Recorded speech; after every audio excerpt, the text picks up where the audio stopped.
என்ன செய்வாரு, எப்படி எல்லாம், எதுக்காக அவரை நாம் பின்பற்றணும், அப்படி ஒரு அர்த்தம் வேணும் தானே. அந்த அர்த்தமே இல்லாம போனதுனாலதான் அவங்களுக்கு ஒரு குழப்பம்.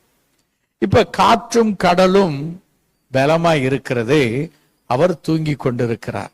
இவங்க சும்மா இல்ல, உடனே என்ன செஞ்சாங்க, எழும்பினார்கள். அப்பொழுது எப்பொழுது காற்றும் கடலும் அதிகமாக இருக்கிற போது, பிரச்சனை டயத்துலதான் ஒரு சிலர் ஏசிட்டு வருவாங்க. பிரச்சனை சுமூத் ஆயிடுச்சுன்னு வைங்களேன், அப்புறம் மெதுவா பிரச்சனைடா அப்படியே போட்டோம், சர்ச்சா போவோம் மெதுவா. பிரச்சனை டயத்துல சர்ச்சா 6:30 மணிக்கு, உபவாச கூட்டம் 10 மணிக்கு 10:30க்குன்னா 9:30க்கெல்லாம் வந்து உட்காந்துருவாங்க. என்னதுக்கு? பிரச்சனை அங்க அதிகமா தாங்க முடியல. அதனால ஆண்டவரே நீ உன்னை விட்டா யாருப்பா, ஐயோ ஓடி